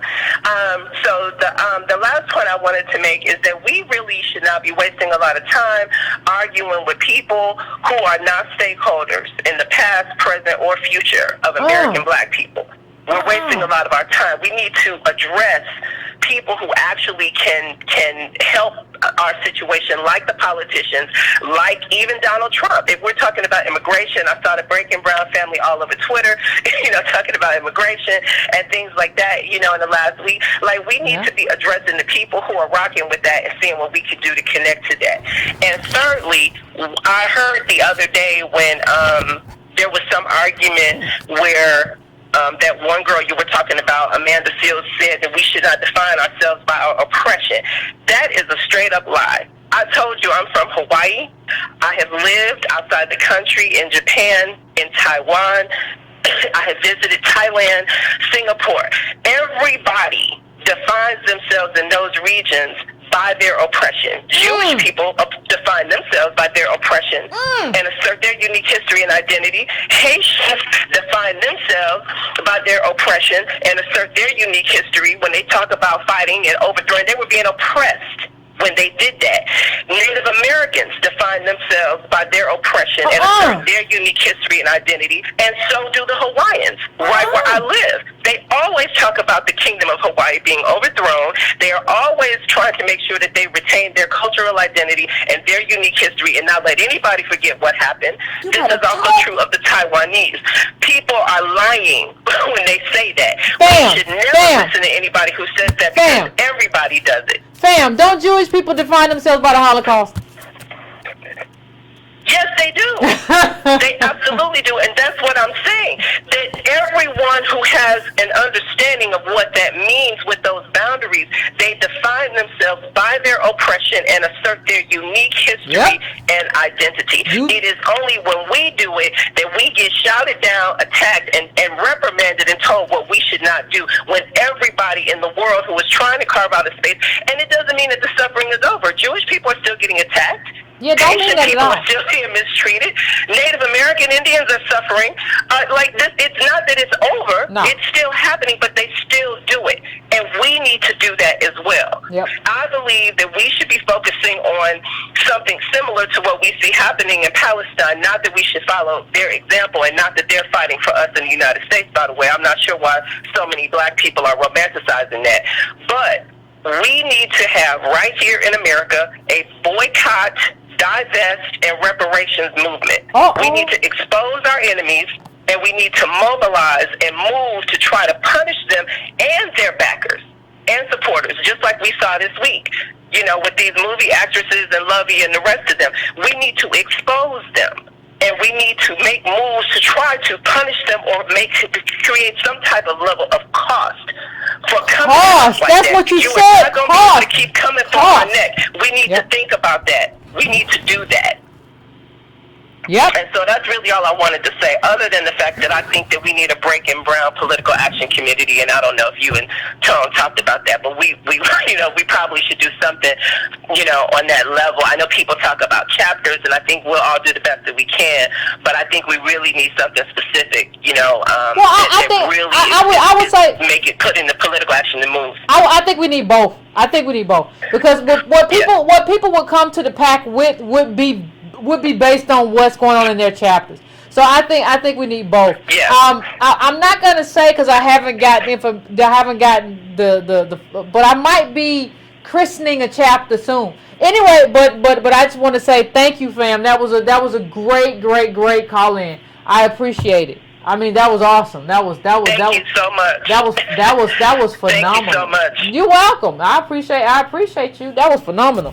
I think what, you know, when we talk about, and even when we talk about Haitians, when we talk about the Jewish community, what she brought up, and she's absolutely right, with the exception of the Native Americans, right? And like, none of these people were here. Like, our stuff was here. Our mistreatment was here. And you telling me to shut up about it. But like, I don't ever tell like anybody else, your mistreatment was somewhere else, but I still never tell you to shut up about it. But see, the thing is, that lets you know that nobody wants us to carve out a unique identity for ourselves. Why? Because everybody's using us as a doorway to opportunity. So if they carve out a space for themselves and really see themselves as DOS as opposed to just brown people, I might not be able to use them as a doormat. You know what? You're right. The bank is closed. Sweetheart, boo, whoever, the bank is closed. You cannot use me as a doorway to opportunity. That's what you want. That's why you don't want me to carve out my unique history, unique space. Like the caller said, everybody does it. It's nothing new. It's nothing different. And I'll say this. It's like what I said on the last show about take off the African tattoos. Listen, what we have to understand is that we don't need any kind of African identity, right? So let's say you get your DNA back and you 7% Nigerian and you 15%, you know, British or whatever. But they tell you like, but you gotta claim Nigeria. What you mean? I don't claim Great Britain. So why I gotta claim Nigeria? It doesn't make any sense. And I'm not telling you to claim it. I'm telling you that America, when they created DOS, they created a very unique group with a unique claim, with a unique history, with a unique carve out. We don't need no African identity. Like I said before, we have our own kings and queens. We don't need to run around lost and I'm going to do some Swahili stuff. I'm going to do some South African stuff. I'm going to try to be West African because they came from kings and queens. We don't need to do that. Don't leave that alone. We have enough history here.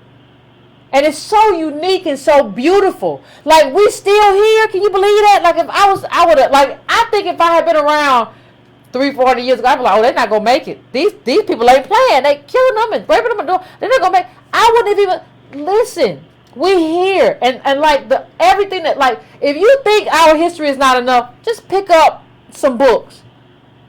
Just pick up a few books and read them, and you'll realize, wow.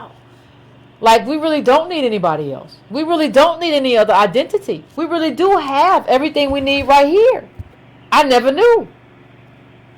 And people are lying to me too. Well, in so-and-so country, we have X, Y, and Z. No, you don't. I was over there. Y'all be heating up stuff with a generator. Ain't no 911, don't nobody come when I fall down. Hush, making us feel bad about, like, you got some kind of king and queen idealism stuff. You don't. We know. We ain't crazy. I'm going to now 503. I'm coming to you. What's your name? Where you calling from? What's on your mind? Hey, Yvette, this is Quentin calling from Portland. What's going on, Quentin? Hey, I was calling because something you said a few shows back that I felt was really powerful. I remember you said, we don't understand when people were talking to you about what the solutions were and what we could do to kind of help the situation of DOS. One of the solutions you gave was, something you pointed out actually was that we as DOS, we don't understand how a small number of DOS raising their voices and, saying whatever we have to say about our own agenda and our own destiny. We don't understand how disruptive that can be to the political order. So I think that we kind of saw that when you counted up our win with the, the Lovey and the Cynthia Erivo situation. I think we saw a little bit of that. As you stated, we're a sleeping giant, so it could be even more, powerful. But I thought that point you made in a while ago, I thought it really fit with what you talked about at the beginning of the show. I do work in the community, and you run into people when I talk about a lot of the stuff we talk about on Breaking Ground in terms of DOS making our vote work for us and understanding, politicians have to work for us. You run into all sorts of different opinions from DOS people who say, things like, when I talk about voting and how we have to make our vote work for us, they'll say things like there are machines that manipulate the vote, so it makes no sense to vote, or it only does so much, and we shouldn't participate in the voting process. And I say, I make the points I can back at them, but I just find it interesting how it's like people want there to be no kind of, it's like they don't want to do anything, but, and then they say things like, it's not that, like, us withholding our vote in the event that a politician's policies don't benefit our community or move our community forward. They say things like,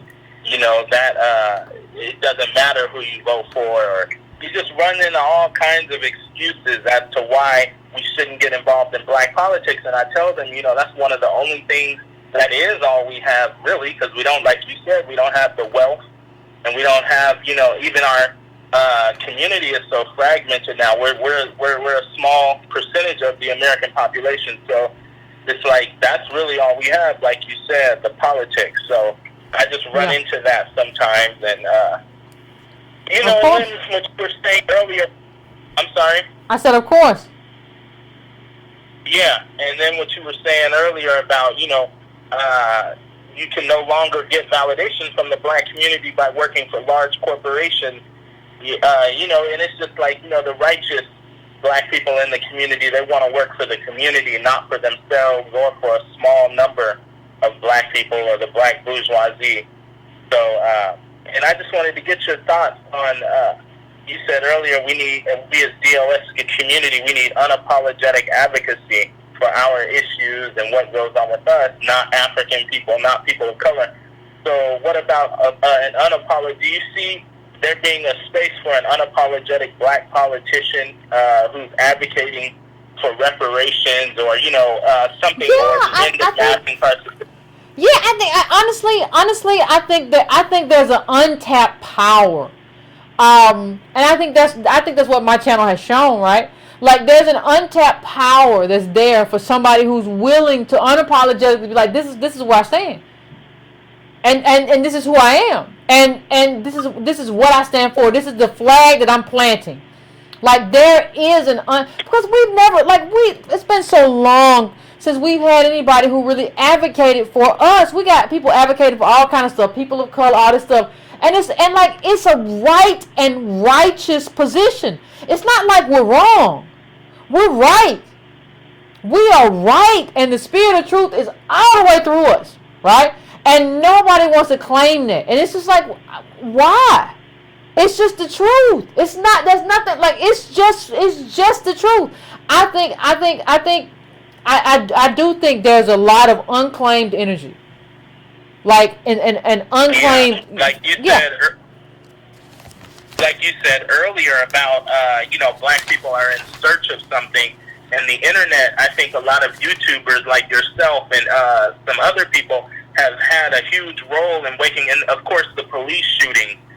Like you said, black people, the string of police shootings of unarmed African Americans, or just the different murders by white vigilantes. I think that black people are definitely in search of somebody who is going to come forward and put us on the front burner. And then, also we're interacting on a daily basis with these different groups who immigrate here. And I think a lot of DOS have had sour experiences, not all, but there are a lot who have had sour experiences with these different groups.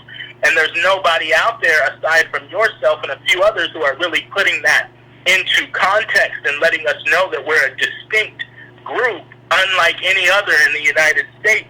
So I definitely agree with you there that there is space for somebody to come forward and really advocate for our people. I mean, they would have to deal with not being popular, and they would catch a lot more flack than Ocasio-Cortez did. I mean, they would have to deal with a lot more. But it's like you said, it's the righteous position. Yeah, and it's totally justifiable. So thank you, caller. I appreciate you calling in. But yeah, this is the there's no more perfect position to have, and now we have all of the data to demonstrate it. Like, so if you're telling me that this isn't what you're advocating for, I have to assume you're a coward. And that's just not something that I respect. So I'm going to 313. What's your name? Where you calling from? And what's on your mind?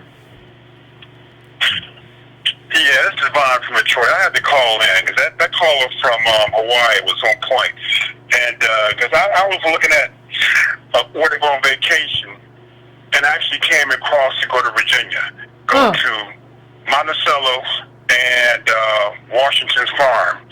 Not because it's just Washington and Jefferson, because they have people who reenact that time period. Okay. And they had the slaves who reenact that time period.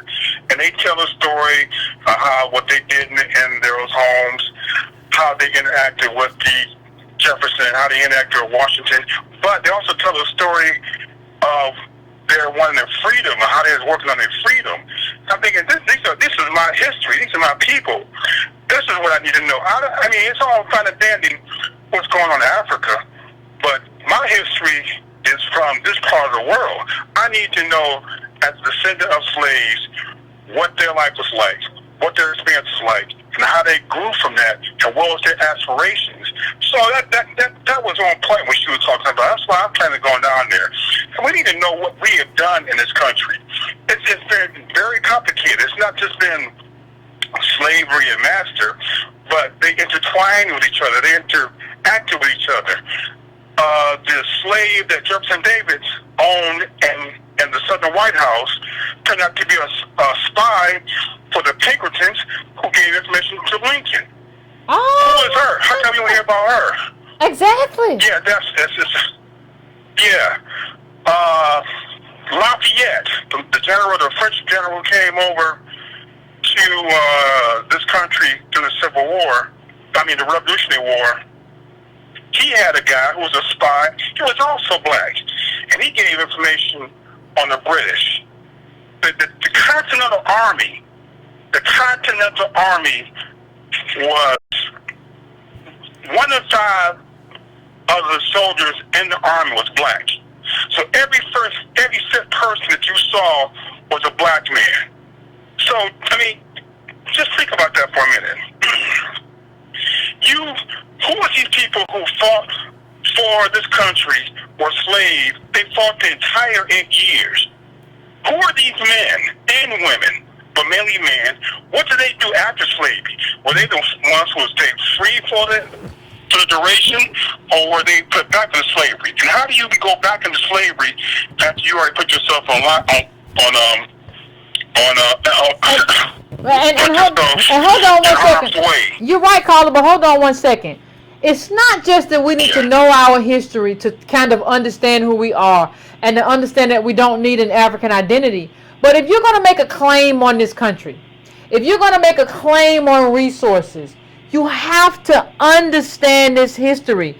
You know, the West Africans who come here are not trying to include us in their family wealth. So the question becomes, why should we include them in our family wealth? Especially if you just might have sold us. You did. So, you know, this is not just about knowing ourselves. That's part of it in terms of understanding identity. That's part of it. But the other part of it is that we have to understand our ownership of resources in this country. And that's another reason why we have to know and understand it. And that's another reason why other groups can't be included. Because you don't have that claim. So I'll let you finish up, Carl.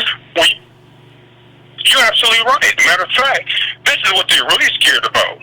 Because Washington's family, there was 4 Washingtons during that time. He had a brother and 2 nephews. So one of those Washingtons sired a number of children.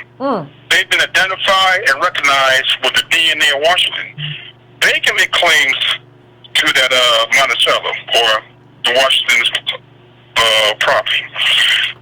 Thomas Jefferson the same way. We all know about Sally Hemings. They determined they got claims to that property. And just imagine all those slaves and all those slave owners who get children and that are sinners running around. They can make claims to those properties. I get a case in point. The senator who just died, his family's from Mississippi. The McCains still own land in that county they live in, Mississippi. The descendants are still in that same county where their ancestors were slaves. They got connection to their property.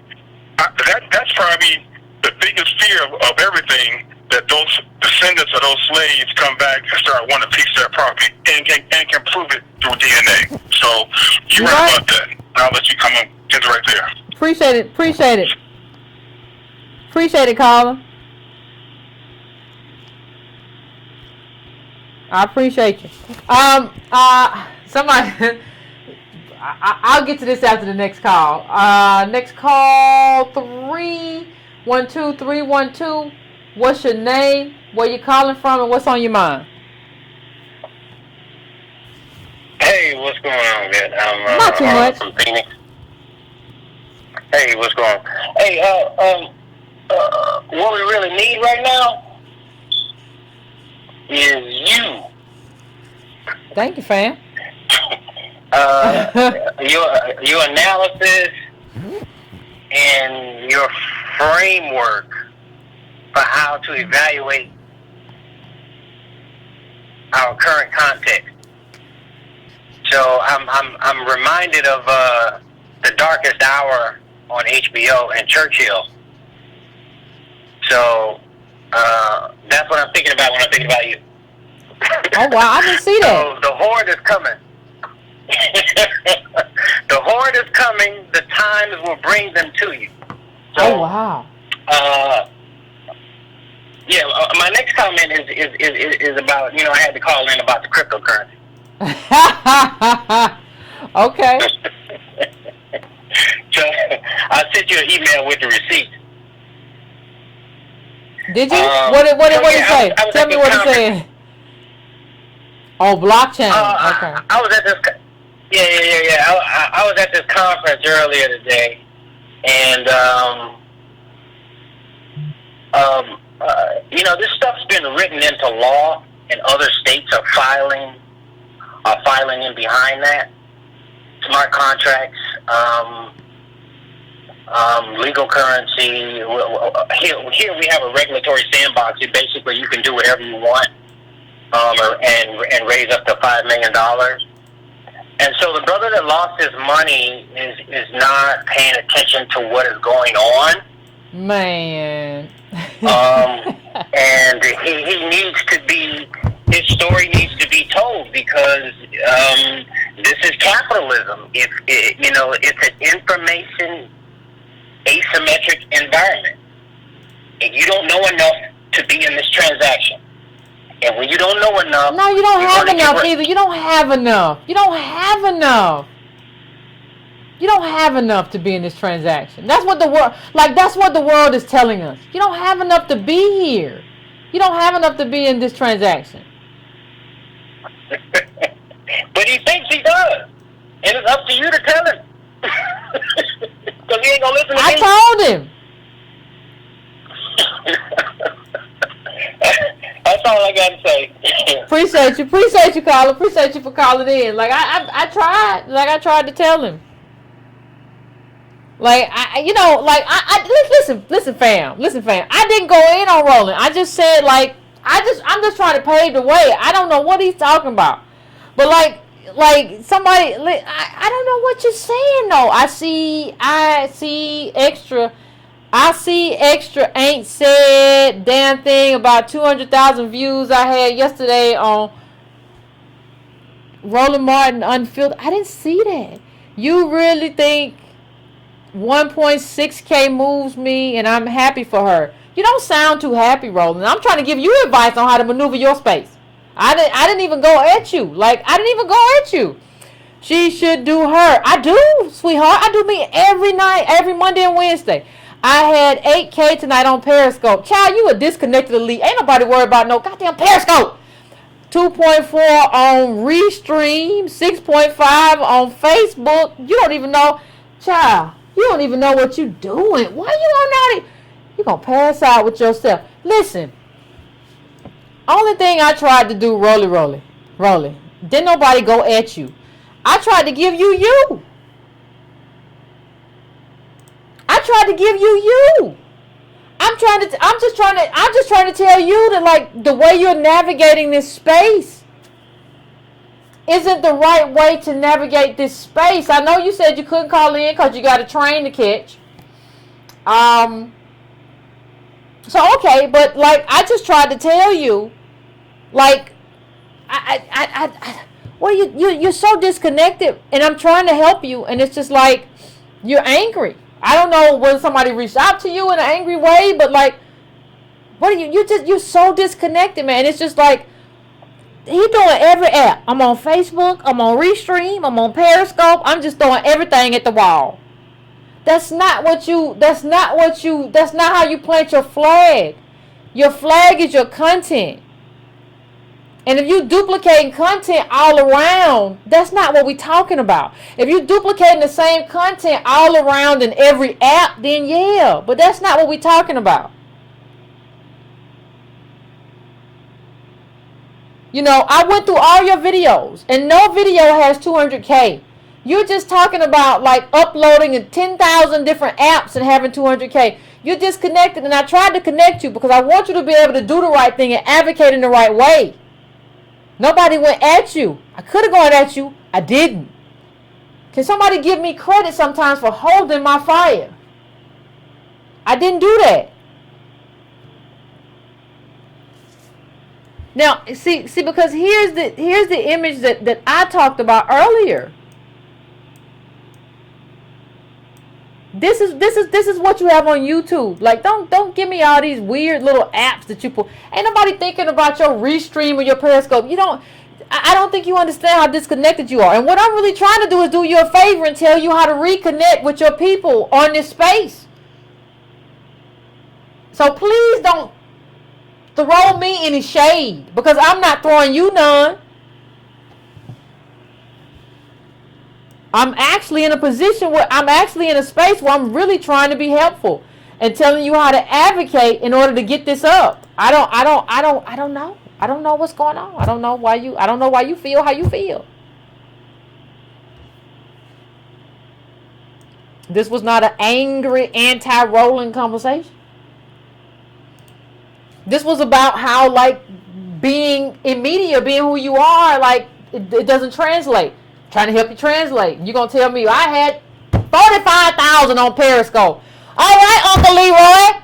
But that ain't what we're talking about. We're talking about how you can't get more than that on your thing. And you having to grow. Like, people be like, well, Yvette, a month from now, he could be 200,000. He's supposed to be at that right now. He's Roland Martin. Don't you understand that? Anyway. Let me go to my... Ezel, E-Ray, D-Ray, everybody. Anyway, I'm going to go to another call. Let me go to 845. What's your name? Where you calling from? What's on your mind? Hello, this is Rich in New York. What's going on, Rich? How you doing? I wanted to ask a quick question. Sure, go ahead. If you could do a show on how to fight this fight when you're not DOS.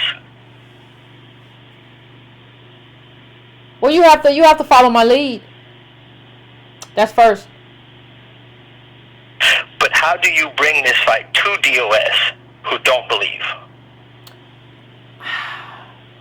Well, you can share my video. I think you have to listen. I think you have to share my video and share the information, right? Like the books, the articles. Right. But understand, like, if somebody is entrenched in how they believe, and they're just constantly causing you stress, like, there comes a certain point where you have to be like, okay, you don't want to do the work of being DOS, but like when the stuff hits the fan, and it absolutely will. I'm not going to do the work of holding that up for you. So there comes a time when you have to navigate away from that person. You do the work, you try to do the articles, you try to engage, but everybody's not available for that. Everybody's not, and it's going to hit everybody. It's going to hit everybody. Now, it might be 2020 as opposed to 2019. It might be 2021. There's a lot of stuff at play right now in terms of what Trump is doing, how quick it's going to come, what Mueller's doing. There's a lot of stuff going on, but trust and believe it's coming. And when it's coming, all the people going to flock back and be like, well, I know you had said, but I don't know, and now I need some help, and I was talking, and do you have $20? Like, and it's going to come back. So I'm telling you that, like, you do everything you can right now. Do everything you can, but you have to understand when you have to walk away. You have to understand when, like, I have to, and you can't have me bear all the cost of race, and I'm the one talking about race all the time, and you telling me race don't matter. But when race steps on your doorstep, all of a sudden race matters, and you want to talk to me. No, I'm not available for conversation. You have to understand when to do your best, but you have to understand when to pull back. You have to. Boundaries will be a theme going forward.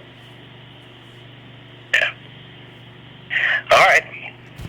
That's all I wanted to know. I appreciate you. Thank you for calling in. I'm going to go to Thank you. Have a good night. You too. I'm going to go to my last call for the evening. I'm going to... Line, stay full. I'll be trying to get everybody... Anyway, I'm going to 757. 757, what's your name? Where you calling from? What's on your mind? Hello, my lady. What's up? What's going on? I didn't even recognize... I want y'all to know I don't recognize nobody's number but Antonio's, and I recognize Alexander's most of the time. Damn it. Let me put some things in there, because you brought up Roland, and I was hoping you could get to me. Meritorious Manumission Act of 1710. It was enacted in Virginia, about a mile and a half away from where I live. I'm from Yorktown, Virginia. But you can ask Roland, if he's rolling so deep and so tight, and he's so educated, how come the Pratt brothers ain't keeping his numbers up? Uh-oh. I mean, they're in a little clique. I got some receipts on Roland, too. A couple months ago, I was talking to him about charter schools and abusing blacks all down to the South. And he told me, I'll send the receipts to you. He told me he didn't have no problems with charters because his children were doing just fine. The only children I've seen him with is his niece doing some work for him, supposedly employed in his company. But I'm going to tell you this. When it comes to Roland Martin's, you must remember that Meritorious Manumission Act in 1710, it was used here in Gloucester County for black folks that did good things for white people. Roland's biggest receipt is the fact that when CNN was in trouble with Donna Brazile supposedly passing some messages, when they did their forensic examination, they found out the only person that they'd given that information to that could have possibly passed it on was Roland Martin. I predicted then, and I attacked him on Twitter, and I made it plain to him that's exactly why he's no longer on News One. Rather than string him up in public, they let him go so he could come out here and try to make it on his own. And you've already exposed him for what he is. Anybody that will tell you they're a national figure, they care for black people, but they do court jester pimping and line dancing for white folk with hot sauce, they ain't about black people. They're about the damn selves. Roland Martin bringing the funk is a sham. And I he said bringing the funk. He said, did you say bringing the funk? Yes, I told it. Yes, I told him his September 4th debut will last about 90 days because black folk can see through that. Nobody is doing stepping and fletching anymore, and I hope Roland Bowley hears this. He's a imposter. He don't mean no black people no good, and I'm laughing my butt off because he ain't gonna get no 1,000 people to send him no $50 so he can blow up. And but you know what? Content. You brought up another good point because he just said on Twitter that his engagement numbers are off the chart. 10 likes is not off the charts. I have tried to help you during this episode in terms of who you have to be and the authentic advocacy that you have to do to stay here. I have not tried to hurt you, but let's tell the truth. 10 likes is not your engagement being off the charts. But like you bring up another good point, Otis. Like you have to have a small life to be on this space. You can't be in this space and be having all kinds of mortgages and stuff like that. I don't know how that's gonna work. You have to be willing to like live really small and just believe what you believe and advocate. I don't know how you exist here without like a structure behind you, do you? Well, see, now you're going to make me go into some more speculation on Roland because I done already tried that. I know Roland. I already know the numbers and what kind of money it takes to be in business because I've struggled dealing with black people for the last 40 years. What I want to know is, you ain't pulling no points, are you? Where does that finance come for you to be out here rolling around, going all across the country, supposedly at every black function, but you can't get your frat brothers to follow you? So that means to me, somewhere, you're probably like Tony Cole and Melanie Hobson. You got some white backers somewhere, and you just ain't being honest about it. I don't mind saying that because Roland can't come from me because he do charters, and I don't mess with charters. What charters? What is a charter? What's a charter, Otis? Charter schools. I sent him a couple. Oh, you talking about them schools? Oh, yeah, that's a problem. That's a real problem. I sent him plenty of articles, and I wasn't even directing it to him. I was talking to a gentleman out of North Carolina that needed some assistance. He knew that I had worked with it because I was a single dad for 15 years and fought it here where I live.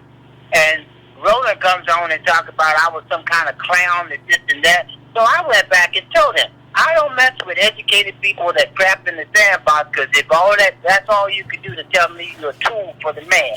I'm talking about a specific topic. If you can't stay on topic, you need to exit. So I don't play with people like Roland because, like I said before, he's not for us, he's not about us, but guess what? When he finishes every one of his important interviews, he always got to do some clowning about how he's bringing the funk. That no-neck Roland Martin ain't no good. You so mean, Otis. You so mean. Look it up. Meritorious Manumission. It doesn't work the same way it did in 1710 when they enacted it, but it's all those good Negroes that know how to tell you how to be black, but they won't tell you about the white man that's financing them. Roland ain't got no money. Roland ain't got no financing because we all know the details. If he's running around telling you about black banking, we already know the story on black banking. They don't even know enough to educate anybody, but they're about misdirection and keeping you confused. That's why he so immediately talked back to you. Let me tell you again, I do what I tell the Breaking Brown family to do all the time. Whether I see it on Chuck Todd, whether I see somebody do it in Euroweb, if they bring up what you've been talking, you and Tone have been talking about, I go back to the archives. I got some of your stuff from 3 years ago, and I say, funny you talk about this very same topic, but you get no attribution for it. It's very unprofessional. I think it behooves you to realize that you know it ain't your story. Tell the truth. Listen, Otis. Somebody is on the march. That's all I'm trying to say. It's on the march, Otis. It's on the march, Otis. It's on the march. It's on the march. And guess what? I see people coming around on what I told you before. When we get this hashtag attack going on, they're going to have to start doing some algorithm changes because ain't nobody going to quit. We nipping at that backside. We nipping. Listen, girl, do what you do. Thank you, Otis. Listen, y'all been listening to the whole show the whole time. Y'all been listening to this whole show the whole time. Y'all know I never went for Roland. I never went for Roland's neck. I was just trying to show him what's necessary in this space. And he says, I'm not a former staffer trying to play a media person. No, you gonna make me go for you, Roland. That's not what this show was about. This show is not about grabbing Roland by the neck and dragging him. Please don't make me do that. See, you said I'm not a former staffer trying to play a media person. No, you a former media person trying to navigate and scavenge your way through YouTube and make a life for yourself. And I was trying to help you figure that way out. Don't go to this thing. Do you want to really have a Cat Williams moment with me? Like, stop. Go to bed. Go to sleep. I didn't go there with you, and you don't want me to go there with you. You don't want to have this conversation. There's nothing that you can stand on. I was trying to show you how to navigate this media space. You're a man that went from CNN to News One and Washington Watch to YouTube. You right here with me. So don't act like you better than me when you on YouTube right here with me. Except you on YouTube trying to pay mortgages and house notes and all kinds of responsibilities. If you want me to go there, I will. You need to chill on this Twitter though. You need to go to sleep. Take a nap. I know you're tired. You've been on YouTube 24 hours. Everything is live. Do you pay that cameraman all day, every day, and just split up clips? How does that work? Don't go there. This was not a roast Roland Martin session. This was trying to help you and guide you towards an arena where you can figure out things for yourself in this space in terms of what you need to do. But like all people, and you ain't that much older than me, you really think you just, I'm not going to say it, but listen, you really are boomer hooked and you're caught up into this yellow suit, pinstripe wearing thing that you do. And that's fine. That's fine. You Elroy. That's fine. But you in the same space with me. Don't be on YouTube with me acting like you better than me. You ain't better than me. You ain't on TV now. It don't matter that you work for the Chicago Defender or whatever. None of that stuff matters anymore. We're in a whole new space. It's about how you advocate. It's about what you do. It's about what you do for your people and how you maneuver in this space. I was trying to help you. I don't need your help. I was trying to help you. So it's great that you Googled me or whatever you did to come up with I'm a former staffer. Yes, I am. You're exactly right. And you former CNN, former Washington Watch, former News One. You former a lot of stuff. But as of today, Roland, we're in the same space doing the same thing. And I was trying to help you find your way because it looked to me that you lost. I'm trying to help you find your way in these YouTube streets. Nobody was roasting you. Nobody was doing anything negative to you. But you're so defensive. Why y'all so defensive? Why y'all got that man mad at the middle of the night? Why you so upset? Why didn't you at least, like if you were going to be mad, why didn't you at least watch the video and decide what, you're a reporter, right? A reporter would watch the video and decide there was anything to be mad about. How you get hyped up on Twitter? Come on, man. How old are you? You got to be 50. Like, what are you doing? What are you getting hyped up for? Who are you getting hyped up for? I don't care. You know you're talking to me. I'm somebody that don't care. I cared enough to come on and say, you got to pivot. That's what this whole YouTube episode I did. Listen, Roland, it was about Roland. It was about a lot of stuff. But I was telling you, you need to pivot. But hey, if you don't want the advice, if you want to do this little thing where you be jonesing on Twitter like it's 1985, then I'm going to leave you to that. Breaking Brown family, though, I want to tell y'all it's been wonderful. It's been absolutely wonderful, and I appreciate it. I appreciate everybody calling in. As usual, I couldn't get through to all the calls, and I'm sorry I couldn't get through to all the calls, but, you know, we will be back, and we will have this conversation maybe sooner rather than later. So Breaking Brown family, please take care, and please understand one thing. When I talk about Roland or whoever else in terms of what needs to be done, what I'm trying to do, it's not about Roland, it's not about me. It's about black advocacy, DOS advocacy, and the kind of full-throated, teeth out, fangs out advocacy that we need to see right now. And I think one of the things that needs to happen, if you can't call a thing by its name in terms of what's happening to us, and if you can't navigate yourself in the spirit of truth, the truth that is in DOS life, if you cannot do that, then my question for anybody is, why are you here? Because this isn't the moment for equivocation. This isn't the moment for moderation. This isn't the moment for you to temper your tongue. This is the moment to fully advocate for your group. If you can't do that, then please move to the sidelines, because some of us can and some of us want to. So I'm going to leave everybody with that. Breaking Brown family, as always, I love y'all. I will see you soon, fam. We can have another conversation. Please like, please subscribe. Please give me more than 1,000 views and more than 10 likes. I appreciate y'all, as always. See you soon.